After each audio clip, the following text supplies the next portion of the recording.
Evening, everybody. Today we are on day 23 of the 40-day fast, and the topic is hunger. It is no longer my master. And we moved on from that. So, what's going on right now? Just expectations from a spiritual level, just from so many levels. It no longer tells me when to eat. It no longer dictates my mood. Just getting on with it. And I really think what really helps, the travel was a bit of a distraction earlier, but I think the distraction also is just amazing. So I'm spending a lot of time on the road, back and forth, going to visit my son. So that really it kind of like helps. So a lot of people that get into the fasting journey, they just fear the discomfort. They just fear the unknown and all of those type of things. And look, I mean, at this level, it's about one is just moved on. I am, however, really looking forward to the 14th of February.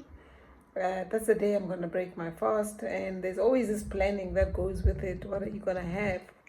What is going to happen? You have all of these plans, but obviously there's a way, what is called refeed, in terms of how you treat your body gently. Your gut microbiome is definitely your priority. That's what you need to focus on.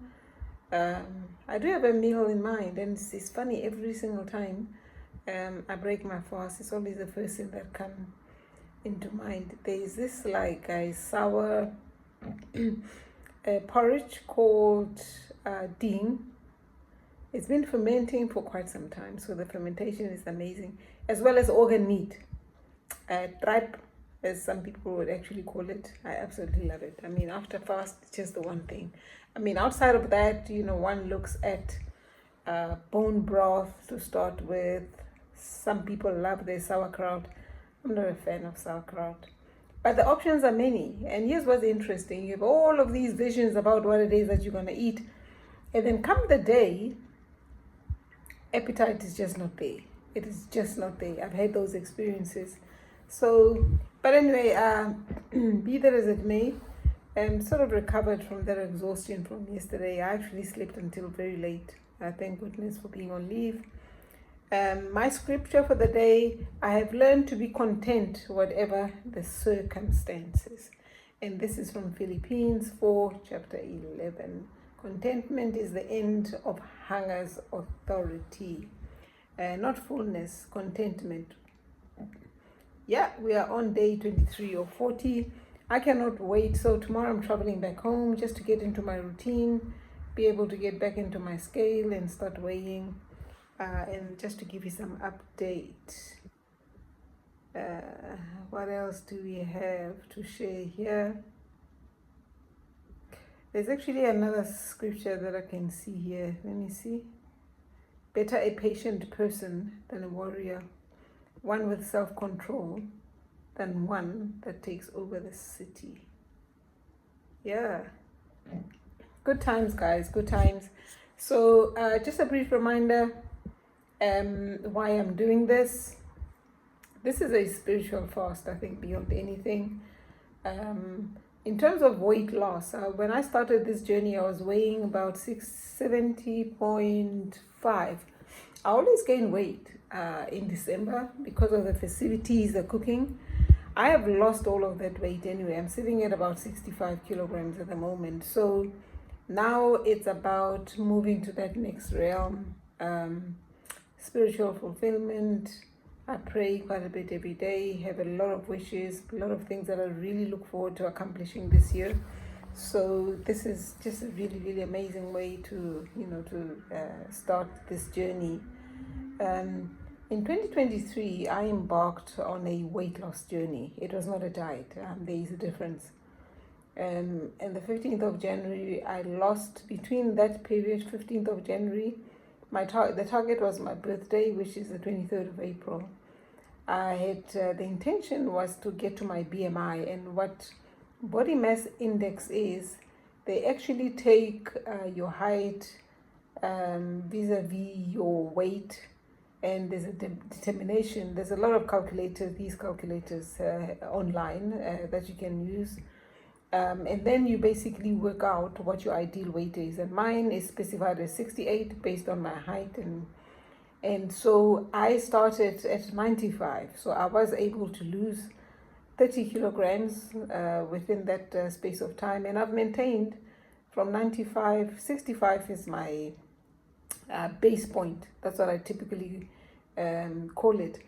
It's easy to get to 65 for me if I misbehave, too much partying and everything else, but it becomes quite difficult. I'm hoping one day to set my the set point to 60. That would really be amazing.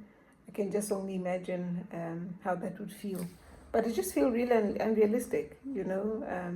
The body tends to resist, I think, at a particular point. So I think I've been 65 for too long.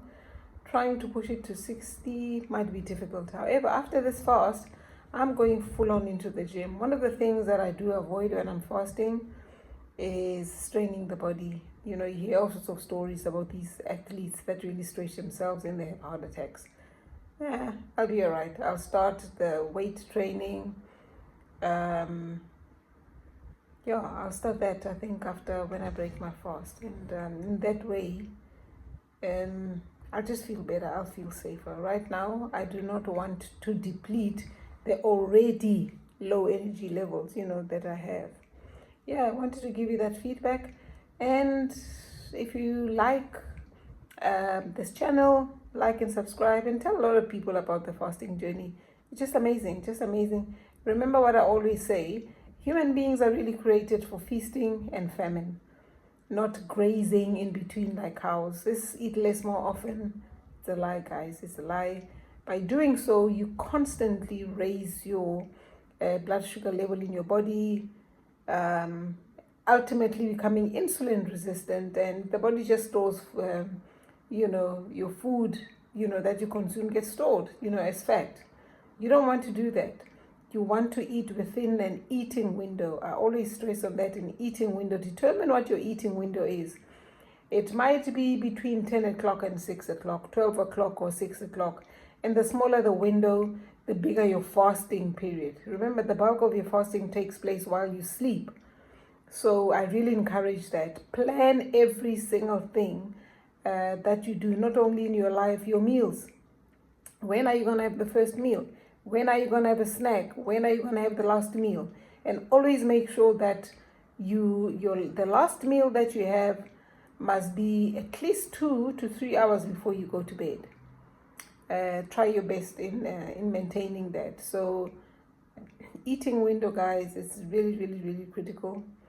And then you'll start seeing things happening. In your life, you're going to start losing a lot of weight just from those principles alone. And then obviously the most important thing is stay away from the ultra processed food, those that are in packets, and focus on the single item foods, your tomato, your whatever. Start learning how to cook real wholesome food. I think that really matters. I'm beginning to realize a lot of people really struggle, and people end up resorting to takeaway meals. You don't know how those foods are prepared, and some people say, but I eat so little, but you eat out a lot. You don't know what goes in there. Are they utilizing seed oils to prep the food? The best food is the food that you yourself prep yourself, so that you know what it is that goes in there. If you're looking for additional tips, feel free just to leave the comments, and I'll be more than happy to respond. So the book that I wrote after my journey in 2023, it is called Revitalized, spelled with a Z towards the end. It's available on Amazon.com. You can always search under books my name, Mimi Masala, then you'll find all of the books that I've actually written on various subjects, interesting things that I'm typically very interested in. So be that as it may, that is the feedback for today. Thank you so much for watching and for listening. The end is nigh, as I always say, and we will see you tomorrow.